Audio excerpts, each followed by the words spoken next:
Case File 114, Species, Human. Initial Assessment, Decorative Deathworld Specimen. Final Assessment, Indispensable Shadow Bond. The archive has learned that a crown notices everything in the room except the hand that keeps it from slipping. There was a time when the Veyari Dominion measured a species by how it could be displayed, not by what it built or endured or loved, only by how it looked kneeling. And in all the long ledgers of that empire, no acquisition was recorded with more contempt or catalogued with less care than the small gray-eyed creature purchased from a border broker to shame a world that had refused to kneel at all. They collared him, they filed him, they forgot, entirely, to be afraid of him. This is the story of the day the galaxy learned that the smallest, quietest thing in the room was the only thing keeping the throne from falling. The Apex One of the Veyari Dominion did not attend acquisitions in person. It was beneath her rank, beneath the crystal seal she wore heavy on her third finger, beneath the iridescent length of her exoskeletal frame that caught the throne light like fractured glass. But she attended this one. She wanted Earth to know she had come herself. He was brought in on a tether. That was the word the Tribute Dominion Edict used, tether, not chain, because a chain implied a thing worth restraining, and a tether implied a thing that merely needed steering. He was small by Veyari measure, barely reaching the ceremonial line painted at the base of her dais, dense and quiet and wrong-colored, his skin the dull tone of a death world that bred its children hard. The collar closed at his throat with a sound like a tooth setting into place, a soft final click that the hall's acoustics carried into every corner. Around the great chamber, the noble houses made the low vibrational tone that passed for laughter among her people, and it moved up through the crystal floor and into the bones of everyone standing on it. Sarayan looked down from her dais and felt the deep, clean satisfaction of a symbol correctly deployed. Earth had sent a fleet to the negotiation table. She had sent that fleet home in fragments and kept one of its soldiers as an ornament, the way a hunter keeps a tooth. There was no cruelty in it that she could feel. Cruelty required that you believe the other thing could suffer in a way that mattered, and she believed no such thing about the creature at the end of the tether. Let the death world choke on the image. Let its children grow up knowing that this was what became of soldiers who fired on the Dominion.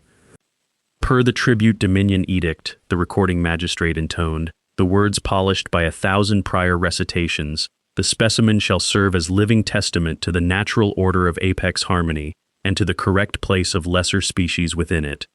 The human said nothing. He was looking at the room. Not at her, at the room.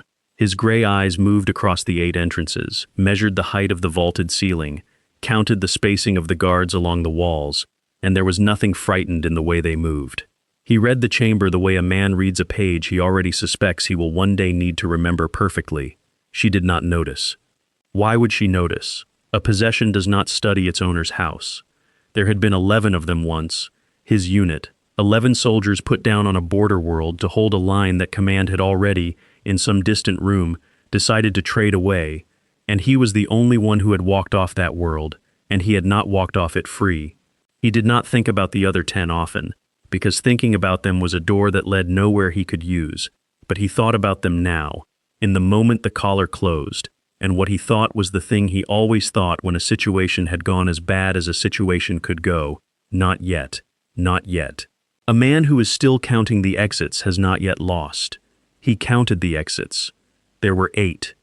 She signed the transfer imprint with her seal, felt the cool weight of it leave the crystal, and thought no more of the moment. She named him a possession, filed the paperwork, and never once considered that a possession can watch. The days that followed had a shape, and the human learned the shape the way he learned everything, without complaint, without visible effort, without ever once giving the court the satisfaction of a reaction it could measure. He was walked through the lower galleries in the mornings. He was shown to visiting envoys as proof of the Dominion's reach. He stood at the edge of the audience floor while the Empire's business flowed past him in its slow tides of light and precedence, and he was, by every measure the court bothered to keep, perfectly obedient and perfectly dull. He learned the palace the way water learns a hillside, patiently, completely, finding every channel. He learned that the morning watch changed a half-beat late because the guard captain of that shift was old and indulgent. He learned which corridors carried sound and which swallowed it. He learned that the kitchens fed the low servants last, and the low servants resented it, and that resentment, anywhere, was a door. He learned the smell of the resin they burned when a noble house was displeased, and the different, sweeter smell they burned when a house was afraid. He filed all of it, without hurry, against a day he did not yet know was coming but had spent his whole life expecting. What the court did not keep a measure of was where a thing chose to stand when it was given the smallest margin to choose for itself, and he chose, always, the same kind of place. His back to a load-bearing column of crystal, never to open air, a sightline to the great doors, and a sightline to the servants' arch held at once, which meant a corner, which meant that nothing could come at him from two directions without his knowing. He did it the way other men breathed. It cost him nothing and it drew no eye, because in a court that spent its whole attention on rank, no one thinks to wonder where the furniture prefers to sit, except the child. Nera was Serayan's ward, the small heir of a lesser branch of the blood, raised close to the throne so that the succession would always have somewhere soft to land. She was young enough that she still found the human more fascinating than fearsome, and she had begun, in the way of unwatched children everywhere, to slip her tutors and shadow him through the empty galleries. She watched him stand. She watched him choose his corners with a patience she did not have words for. And one gray afternoon, in a gallery that smelled of cool resin and old stored light, she pressed her own small frame flat against a pillar with her back to the crystal, and her eyes fixed on both the doors at once, and she looked up at him to see whether she had done it correctly. He looked down at her for a long moment. The court would have said an animal was staring. What was actually happening was a man deciding whether to teach a child something that might one day keep her alive. Then he reached out and adjusted her small shoulder by a half-degree with 2 fingers, gently, so that the second doorway came fully into her line of sight, and he said nothing at all. The Grand Vizier saw at once, from a high walk that ringed the gallery, and dismissed it as an animal amusing a child. Sarvail dismissed most things that did not directly serve his own long climb toward the dais. His climb was patient, and it was total, and it left him no attention to spend on the play of pets. The child was the first to notice where he always chose to stand, and the last person anyone would think to ask. The great humiliation was scheduled for the convocation, when every noble house gathered under a single roof, and the outer envoys came to renew their tributes to the throne. Serayan had planned it for months, turning it in her mind the way one turns a jewel to find its best face.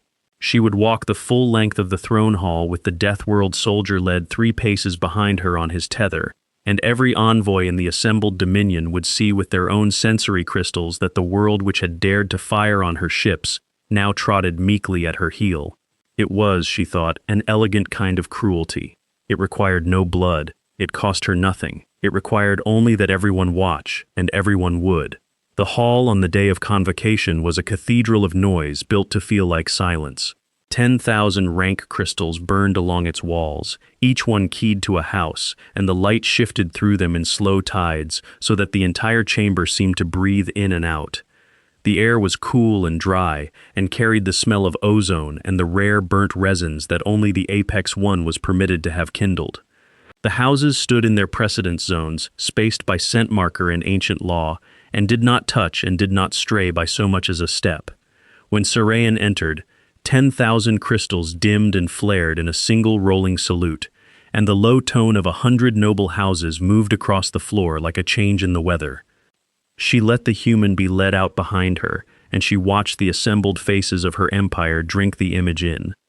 "Display the lesser," she said, and her voice went out into the vast acoustics and returned to her from every wall at once, layered over itself, an empress answered by her own hall. They put him in the center of the floor. They made him stand alone in the open under the full pouring weight of the light, ringed by the entire assembled power of the Dominion, and the low derisive tone began among the nearest houses and built and spread and rolled over him in waves he could feel breaking against his sternum.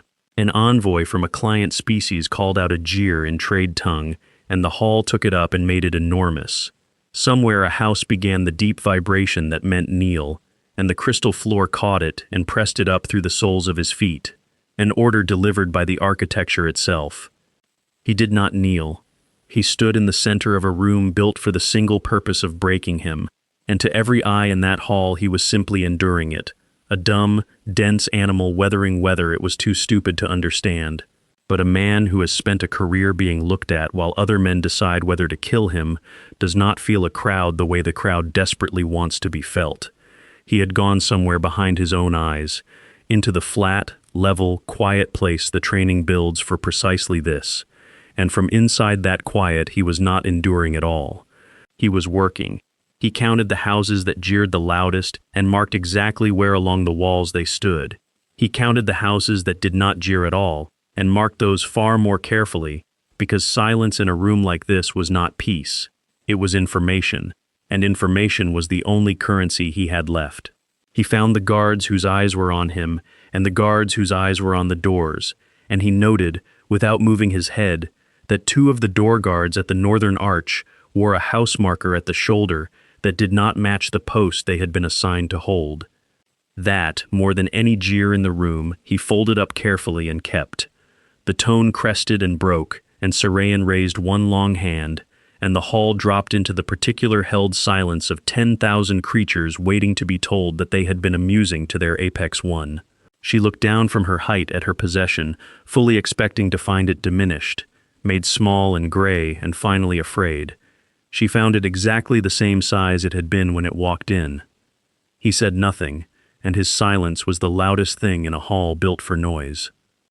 The convocation emptied slowly over 3 days, the great houses withdrawing to their spires with their grievances and their alliances tucked away, and it was in the settling quiet afterward that the human first put his hands on the shape of the thing that was coming. They walked him each afternoon through the outer colonnade, along a curving gallery where the throne spire's weight came down through a rank of enormous crystal columns older than the current dynasty. His keeper that week was bored, and a bored keeper gives a careful man room. So the human slowed at the 3rd column, the great one nearest the northern arch, and he put his palm flat against it as though the cool of the crystal simply pleased him. It did not simply please him, he was reading it. He felt the faint, deep hum the column carried, the resonance of the whole spire's mass resting on it, and he felt where the hum thinned, a dead zone, a pocket of stillness at the column's base where the sound did not travel, where a voice would not carry and a footstep would not be heard. He filed the exact position of it against the map already built behind his eyes, a place in that hall where a person could stand, or fall, and the room would not know. The Grand Vizier passed along the high walk above as he did it, trailed by 2 attendants and the soft chime that announced his precedence. Sarvail glanced down, saw the animal with its paw on a wall, and made the low tone of amusement to his attendants. See how the death world thing worships the very stone that holds up its betters. The Grand Vizier laughed at the animal staring at a wall, and did not ask what the animal was counting. That evening he was brought, as he increasingly was, to the Apex One's private chambers. She had begun to keep him near not out of any warmth, she would have rejected the word violently, but out of a habit of ownership. One keeps a valuable thing close. The private chambers were a different world from the throne hall, intimate, low-ceilinged, the air warm and scented with the calming vapors that soothed a Veyari nervous system after a day of precedence. Heavy fabrics hung the walls. Low cushions of yielding biomat replaced the hard crystal of the public rooms. Here she set aside the heaviest of her rank crystals and let the day's exhaustion show in the set of her long frame, because here, she believed, the only witness was a beast that could not read her. She was wrong about the reading, but he never once used it against her, and that was the beginning of everything. That night she was tired and careless, and in rising from her cushion, she caught the edge of her personal seal against a fold of fabric and did not feel it fall. The seal, not the great state seal of office, but the smaller private one, the one that imprinted her true authority, the one that could not be forged and must never leave her hand, slid from its setting and dropped soundlessly into the deep pile at the chamber's edge, into shadow, out of her sight. She did not notice. She moved to the window wall and stood looking out over the burning spires of her capital, alone with the weight of 100 small court poisons she was carrying that week. The human noticed. Of course he noticed. Noticing was the whole of what he was. He crossed the chamber without being told, knelt, and lifted the small cool disk of the seal out of the shadow. He held, in that moment, in the palm of one hand, the private authority of the Veyari Dominion. A lesser or a cleverer captive would have understood at once what a hostage that disc could be, what doors it opened, what leverage it was. He simply crossed the room, took her long hand where it rested on the sill, and pressed the seal back into her palm, closing her fingers over it with his own. She turned, startled, and stared down at her own closed hand, and then at him. She had never had anything returned to her that she had not first demanded back. For a long moment the apex one of the Veyari Dominion did not know what to do with the feeling in her chest, because it had no place in the precedence map by which she understood every other creature alive. A thing had held power over her and had simply handed it back. There was no rank for that, there was no protocol. She dismissed him for the night because she did not have a way to remain in the room with what he had just made her feel, and she lay awake a long time turning the small warm disk of the seal over and over in her fingers. In the days after the convocation, the court began, very quietly, to change its weather. The human read it before anyone with a title did. 3 of the great noble houses that had jeered loudest at his display had gone abruptly, unnaturally silent. Their crystals still burned in their precedence zones, their envoys still bowed at the correct depth, but the constant low churn of their intrigue, the endless small vibrational politics that filled the corridors like a tide, had stopped. Houses did not simply stop. A house that went silent was a house that had decided its next move and did not want the deciding overheard. He learned to read the corridors the way a sailor reads a sky that is about to turn. There was a servant of the 3rd rank who had begun to take the long way past the private wing each evening, a route that added a quarter of an hour to a simple errand, and put her, each time, in sight of the door to the Apex One's chambers. There was a delivery of ceremonial resin that came now on the wrong day and in the wrong quantity, and the 2 porters who carried it stood too straight for porters and set their burden down too carefully, the way men set down a thing they have practiced setting down. There was a change in how the Northern Watch was rotated, small enough that no protocol master would have flagged it, large enough that a man who had spent a captivity memorizing rotations could feel the pattern bend. None of it, alone, was proof of anything.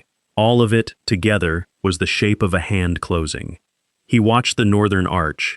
The 2 door guards with the mismatched shoulder markers were still there, still posted where they should not have been posted, and now a 3rd had joined them. He watched the flow of servants and found a new one who moved through the status-gated corridors too easily, passing scent locks that a true servant of that rank could not have passed. He said nothing to anyone, because a possession has no standing to report a coup, and because he had learned across a whole career that a warning given too early is a warning that gets the warner killed and changes nothing. But he moved the child. He could not have explained to Nira why he began, that week, to teach her the back galleries in earnest, which passages had 2 exits and which were traps, where the servant arches led out, how to move along a wall so the corridor chimes did not announce her. He made it a game. She thought it was a game. 3 of the noble houses had gone quiet in the same week, and quiet, he knew, was never the absence of a plan. The lessons with the child deepened, and in deepening they became the one warm thing in that cold spire, for both of them.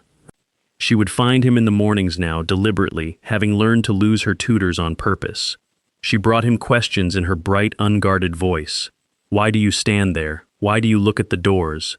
Why do you never sit with your back to the room? And he answered the ones he could answer without frightening her, and turned the rest into the game. She learned to enter a room and find its corners before she found its chairs. She learned to know, without seeming to look, how many ways there were out. She learned, without ever being told the word for it, to survive a room she did not yet know was dangerous. Once she asked him, in the plain, merciless way of children, whether he was sad. He was quiet a while. Then he told her that a person could be a long way from home and still have somewhere he was supposed to be, and that right now, the somewhere he was supposed to be was here, in this gallery, teaching her to watch the doors. She seemed to find this a complete and satisfying answer, and went back to watching the doors. He did not tell her that it was the truest thing he had said aloud since the collar closed. Sarayan came upon them once, unannounced, in a low gallery washed pale with morning light. She stopped in the arch and watched, unseen, as her ward and her possession stood side by side against a crystal pillar, the small one and the smaller one, both of them with their backs to the stone and their faces to the doors, patient as two soldiers on a watch that had not yet been told what it was watching for. Something moved in the Apex One's chest that she again had no rank for, and she withdrew without a word and did not interrupt. The little one had learned to stand exactly as he stood, and neither of them told the Empress why. The first blade came for Sarian 11 days after the convocation, and only one creature in the spire ever knew it had come at all. It came the way competent murder always comes, quietly, through a trusted channel, wearing the face of routine. A dish in the private service, prepared by a kitchen that had served the throne for 6 dynasties, carried something in it that should not have been there. The human was in the chamber, standing his corner, when the covered service was brought in, and he saw the thing that no one else saw, the server's hands. The hands were wrong. A servant who has carried the Apex One's evening service 10,000 times carries it with the boredom of 10,000 repetitions. This one carried it with care, with attention, with the faint tremor of a person doing a thing for the first and only time. He did not need to see what was in the dish. He had seen those hands before, on other worlds, in other rooms, the particular steadiness a person forces over the top of fear, the way the knuckles pale when a body is doing a thing the mind has argued it into. The tell was not in the tray.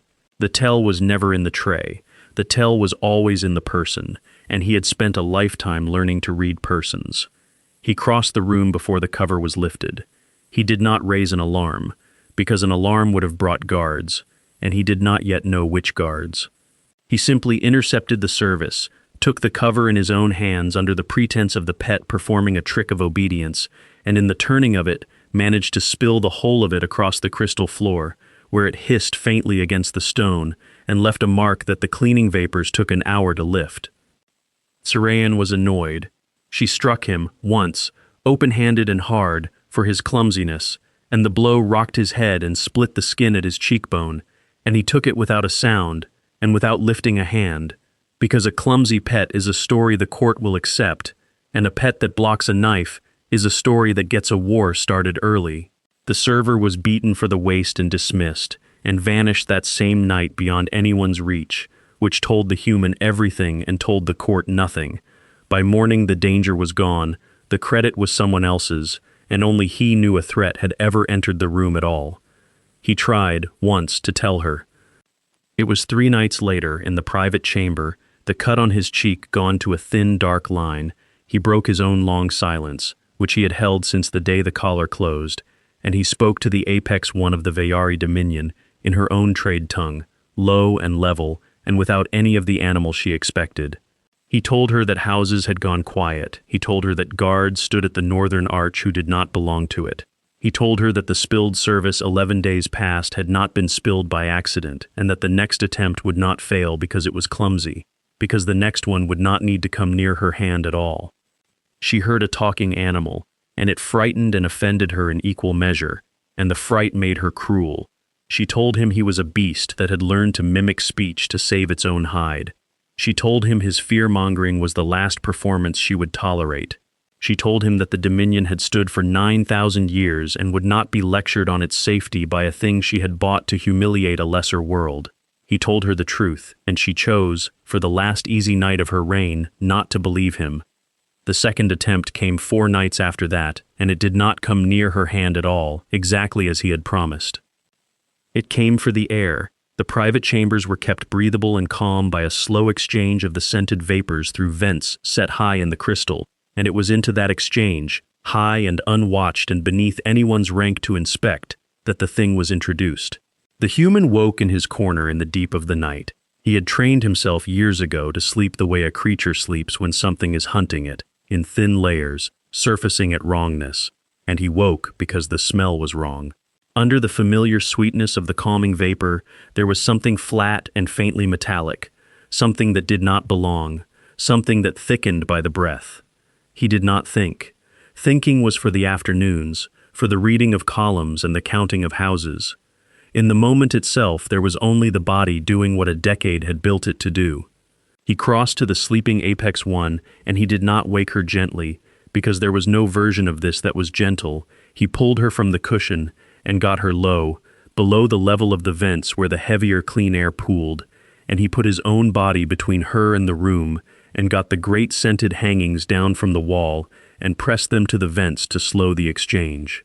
She woke furious and afraid and half-drugged, a tall, iridescent shape thrashing in the dark, and he held her down in the clean air near the floor with a strength that shocked her, murmuring the only two words he thought she might obey: "Stay low, stay low, stay low," until the wrongness thinned and the metal smell faded, and the ordinary sweetness came back. By the time the guard could be roused, the vents were innocent again, and the hangings were only hangings, and there was nothing to show any court of inquiry but an Apex One on the floor of her own chamber, gasping, and her pet crouched over her with his hands full of tapestry. She could have called it an attack on her person and turned the spire upside down. She did not. She was not ready, yet, to believe the thing that believing would have required her to believe. But she did not strike him this time. She lay in the clean air near the floor, and she looked at the small gray creature who had put himself between her and the dark, and for the first time she did not have a word ready. And yet, she thinned the guard. She would never have admitted the reason, would have called it a matter of protocol, of household economy, of a dozen things that were not the truth. But in the days after the second attempt, without ever once conceding aloud that he had been right about anything, the Apex One quietly reduced the number of guards who stood between herself and the small gray creature in the corner. She led him closer. She let him remain in the chamber through the night, at the edge, in his corner, his back to the crystal and his face to the doors. She told herself it was because a possession should be near its owner. The truth was simpler, and she could not yet say it. For the first time in a life spent counting the exits of every room she had ever entered, she had found a thing in the room she did not have to count. She had learned, without deciding to, the particular piece of a person who is being watched over by someone who will not fail. It was a piece she had never had, not as a child of the blood, not as a claimant, not as an Apex One with 100 guards and no one she trusted. She had it now from a creature she had bought to be laughed at, and she did not examine the feeling too closely, because she suspected that if she examined it she would have to change everything. She fell asleep certain she was safe, because for the first time in her life she had stopped counting the exits, and he had not. There was a night, in the narrow window between the second attempt and the last one, that neither of them ever spoke of again, and neither of them ever forgot. Sarayan could not sleep. She had lain a long time in the dark with the private seal held tight in one hand, and finally she had risen and crossed to the window wall to stand over her burning city, and after a while, without turning, she had begun to speak. She said it flatly, without self-pity, the way one recites a law. She had not meant to say any of it. It had simply come, in the dark, to the one listener, in 9,000 years, who she was certain would carry it nowhere, because he had nowhere to carry it and no one to carry it to. He listened. When she was done, he did not fill the silence with comfort, because he had learned on a dozen worlds that comfort offered too quickly is only a way of asking the other person to stop. He let the quiet sit.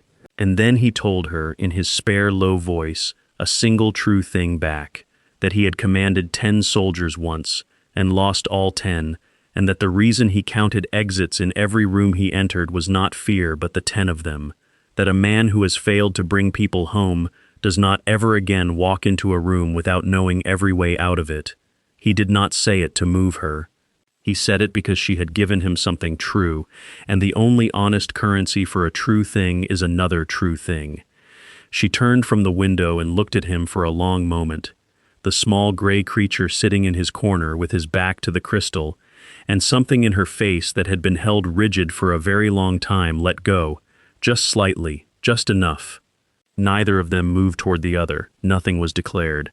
But when she lay back down that night, she lay down facing his corner instead of away from it, and he understood the meaning of it exactly, and kept his watch, and neither of them ever said a word about the night she had turned to face the one direction she had spent her whole life refusing to turn toward. The court decided, in those last quiet days, that the Death World pet had been broken at last. It was the beating that convinced them, the first one, the open-handed blow before the spilled service, the story of which had grown in the retelling until the pet wept and cowered and fouled itself with fear. Sarvale, who had watched from a high walk, found the story deeply satisfying, because a broken pet was a pet that had stopped watching, and the Grand Vizier had a great deal of work to do in the coming days that he would rather was not watched. The houses that had gone silent grew, in their silence, confident. The envoys who had jeered forgot the small gray thing entirely, which was exactly what the small gray thing had spent his whole captivity teaching them to do. He let them. He stood his corner and kept his face empty, and let the entire assembled cunning of the Veyari court arrive, one by one, at the comfortable conclusion that he was finished. He had spent a career being underestimated by frightened men, and had learned to wear their contempt like a coat against the cold. Let them think the pet was broken. A broken pet is invisible, and invisible was the only high ground he had ever been allowed to hold. He spent those last days making his invisibility total, and he did it, strangely, through the child. She still came to him each morning, and now he taught her without the pretense of a game, because there was no longer time for pretense, and because some part of him had decided that if he did not survive what was coming, the things he knew should not die with him. He taught her how to tell the difference between a guard who was bored and a guard who was waiting. He taught her that the most dangerous person in any room is the one everyone has agreed to stop seeing. He taught her, without ever saying the word, how to be underestimated on purpose, and she took it in the way children take in the things that will save their lives, without understanding yet that that is what they are. And he watched Sarayan learn, in those same days, the thing he had spent his whole life knowing. She had begun to move through her own court differently, not trusting it more, but reading it, the way he read it, noticing which houses stood too close together and which servants took the long way, and which silences were the wrong kind of silence. She had caught it from him the way Nira had caught the stance, without either of them naming the lesson. She did not know yet that she had learned it. She would find out in a matter of hours, in the dark, with a killer in her chamber, that the small gray creature she had bought to be laughed at had spent his captivity quietly teaching her and her ward the one skill that would keep them both alive. They called him weak one final time, and he let them, because a man who is underestimated is already halfway to winning. The night the coup came, the spire was quiet in the wrong way. He felt it before he could name it. The corridor chimes that should have sounded for the changing of the watch did not sound. The northern arch, which should have held 4 guards, held none, and none was worse than wrong markers, because none meant the wrong guards had already done their work and gone. The calming vapors in the private chamber were a fraction too heavy, dosed to deepen a sleeper's sleep. Sarayan slept on her cushion with the private seal loose in her open hand, unguarded, undefended, exactly as her enemies had spent 11 careful days arranging for her to be. The human came off the wall. He moved to the child's alcove first, because that was the order the training gave, and the order his own chest gave, and they were, for once, the same order. He woke Nira with a hand over her mouth, and her own name breathed into her ear, and he put her where he had taught her to go, the servants' arch, the back gallery with 2 exits, her small back to the stone and her eyes on the doors, exactly as he had shown her 100 times in a game that had never once been a game. "Stay," he told her, "watch both doors. Do not come out until I come for you." And the child, who had learned to trust the shape of him before she had learned to fear anything, stayed. Then he saw it. Across the dim chamber, in the deep pile where a seal had once fallen, something did not belong. A seam of shadow at the base of the servants' wall that was a hand's width too deep, a darkness with an edge to it. The dead zone, the silent pocket at the base of the great column that carried no sound, where a killer could stand and the room would not know. Someone was standing in it now. Someone had known about it too. Then he saw the one thing that did not belong, and understood the killing had already begun, and no one else in the room knew it yet. The assassin came out of the dead zone fast and silent and certain, a long crystal blade held low, crossing the chamber toward the sleeping Apex One on a line that had been walked in rehearsal a dozen times. It was a good plan. It had accounted for the guards and the vapors and the seal and the sleeping Empress. It had accounted for everything in that room except the one variable the entire court had spent 11 days teaching itself to ignore.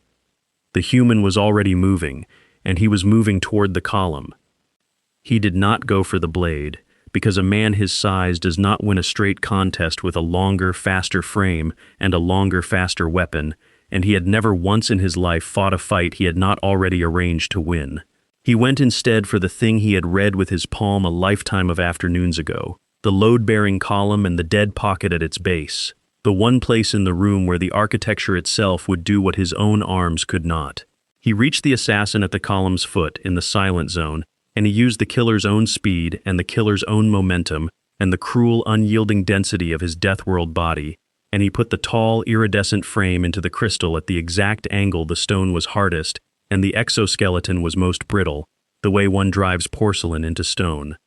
The sound the Veyari made was very short.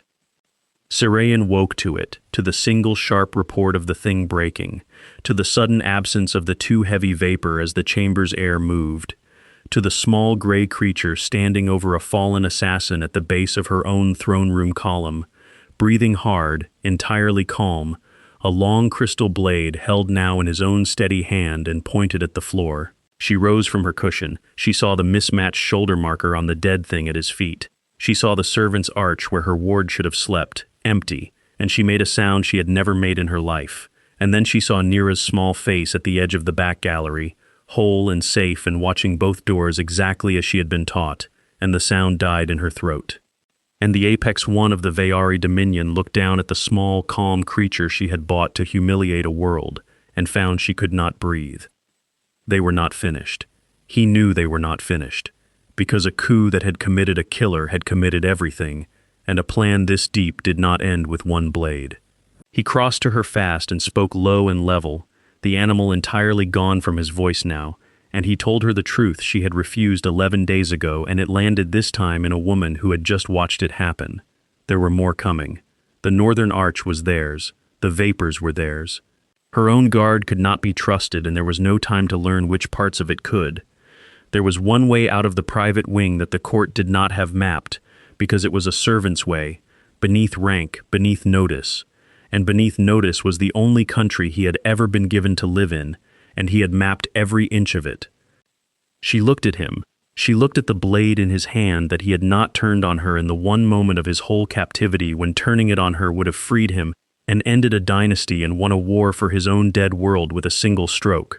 She thought, with a clarity that would stay with her all her life, of every hour she had spent counting exits, and of the one creature in 9,000 years who had ever made the counting stop, standing now in front of her with her death in his hand, and choosing, again, to hand it back.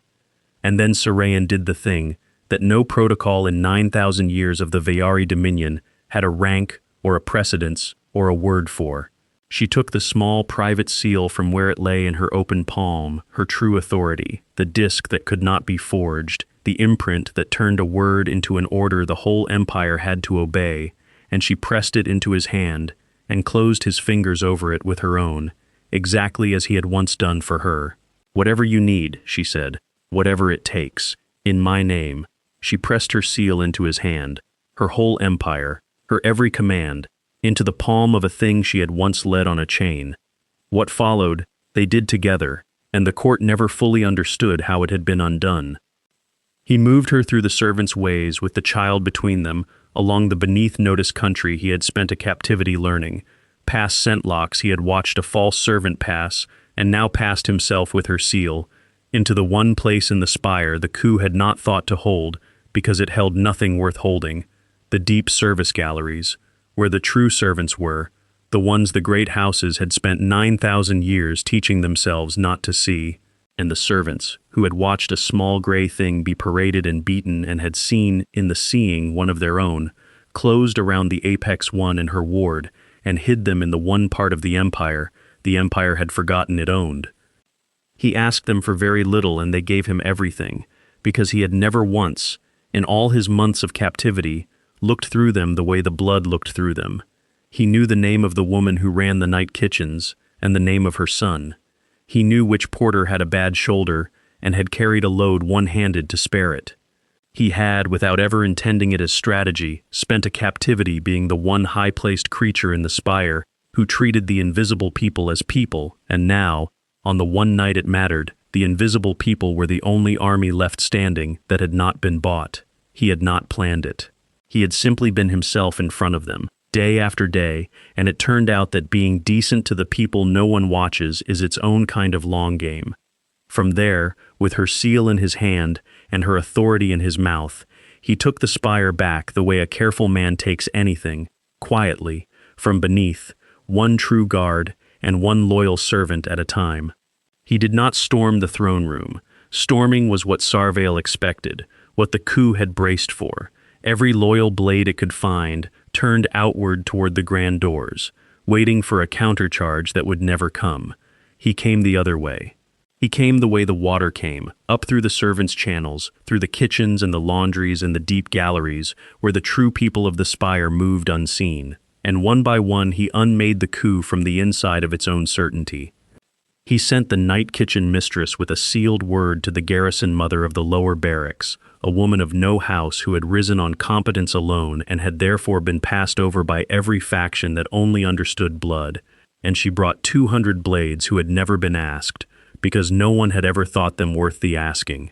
He turned the false servants against the false guards by the oldest trick there was, a whisper in the right ear that the other had already betrayed the plan, and let their own suspicion do the work his own hands could not. He moved through his own captivity's map like a man walking through his own house in the dark, and everywhere he went, a door that should have been locked was open, because somewhere a servant he had once been kind to had left it so. By the time Sarvale understood that the countercharge was not coming through the doors, it was already standing behind him. The Grand Vizier had built his whole ascent on the certainty that power flowed downward from the dais, and that everything beneath it was furniture. He had never once in 40 years imagined the furniture rising, until the coup that had held the throne room held nothing but a throne room, and Sarvale, standing in triumph in an empty hall of his own making, understood far too late that the country beneath his notice had risen up under his feet. They cornered the Grand Vizier in the throne hall itself, in the great cathedral of light where the whole thing had begun, with the true guard restored around the walls and the servants standing where the houses usually stood, and the apex one climbing her own dais in a torn robe with a Deathworld soldier at her shoulder, and her ward's small hand in his. Sarvale looked at the seal in the human's hand. He looked at the ruin of his patient, total 40-year climb. He looked, at last and for the first time, at the small gray thing he had laughed at for staring at a wall, and he understood exactly what the animal had been counting. He tried, because men like him always try, to speak. He began to say that this was a misunderstanding, that he had acted to protect the Dominion from an Apex One grown soft and strange, that the human had bewitched her, that no true Veyari would ever choose a Deathworld beast over the natural order of the blood. He spoke in the silky, ceremonious tone that had carried him through 40 years of court, the tone that turned every ugly thing into a matter of protocol, and for a moment the old music of it filled the hall. The human said nothing. He simply looked at the Grand Vizier the way he had looked at the room on the first day, flat, level, complete, and the ceremonious voice, which had never in 40 years found the bottom of itself, ran out of floor and stopped. The Grand Vizier's face, which had never once in 40 years shown fear, showed it now. Sarayan came to the edge of the dais and looked down at the creature she had bought, at the cut still dark on his cheek from the blow she had given him for saving her, at the seal in his hand and the child at his side, and the whole of her reign standing intact only because of him. The hall was silent, truly silent now, not the built silence of a display, but the real thing, 10,000 crystals burning, and no one daring to breathe. She did not speak to the vizier. She spoke to the human, and she spoke gently, and the whole hall heard it. "You were never my pet," she said. "You were the only one who saw the blade before I did." They did not execute Sarvale in the hall. She had learned, in one night, the difference between the cruelty that displays and the justice that quietly ends a thing, and she chose the quiet one, which was the last gift the small gray creature ever gave her without meaning to. The spire settled, the way a great structure settles after a tremor, slowly, with small sounds, finding a new place to rest its weight. The houses that had gone silent were unmade, their crystals darkened, their precedence zones given to servants who had hidden an empress in the dark. The night kitchens got a new mistress, and the porter with the bad shoulder got a lighter post, and neither of them ever quite understood how the small gray thing they had helped had turned out to hold the whole empire in his hand, and neither of them was ever made to feel small for having helped. The Tribute Dominion Edict, the law that turned lesser species into ornaments, was not repealed in a grand ceremony. It was simply never invoked again, and laws that are never invoked have a way of quietly dying, and this one was allowed to die. And in the private chamber, weeks later, when the vapors were clean again and the child slept safe in an alcove with 2 exits and her back to the stone, Sarayan sat across a low table from the man whose true name she had finally asked for and finally learned. Between them on the table lay the collar. She had taken it off him herself, in the throne hall, before the whole restored court, and no protocol had told her to. Now it lay open on the low table, the small clasp that had once closed with a sound like a tooth setting into place lying loose and meaningless in the warm, scented dark. She did not know what to do with it, neither did he. It had been a chain, and it had been a leash, and it had been the single most humiliating object in a 9,000-year empire, and now it was only a small circle of metal on a table between 2 people who had, without ever deciding to, become necessary to each other. She told him, haltingly, in a voice she had never used with another living creature, that she did not know how to be around someone she did not command, that she had been an Apex One before she had been a person, and that every relationship in her long life had run along a line of precedence, up or down, owner or owned, and that she did not have, anywhere in 9,000 years of protocol, a shape for the thing he had made her feel. She said it the way a person confesses a wound. He listened the way he did everything, without hurry, and when she was done he did not offer her a solution, because he had understood a long time ago that some things are not problems to be solved but whether to be sat with. He simply stayed and let her be a person who did not know something, in front of him, safely. She asked him to stay, not as a possession. There was no possession left in her when she asked it, only a woman who had stopped counting the exits of a room because a man had made the counting unnecessary. He looked at the child sleeping safe. He looked at the Empress who had struck him for saving her, and had pressed her whole empire into his hand 3 nights later. He looked at the small open collar on the table, and he understood that the only thing that could make it clean was choice. He picked it up, and he set it down again, open, between them, and left it there, not on his throat and not in the dark, but in the light, in the middle of the table, where it belonged to no one, and bound no one, and simply waited, the way a promise waits, to be picked up freely or not at all. The collar lay open on the table between them, and for the first time it belonged to no one, because now it was a choice. If you had been the Empress, if the only creature who ever told you the truth was the one you had bought to be laughed at, how long would it have taken you to listen? Tell me below. If this case file moved you, subscribe and stay with us in the dark a while longer. The archive never forgets, neither should you.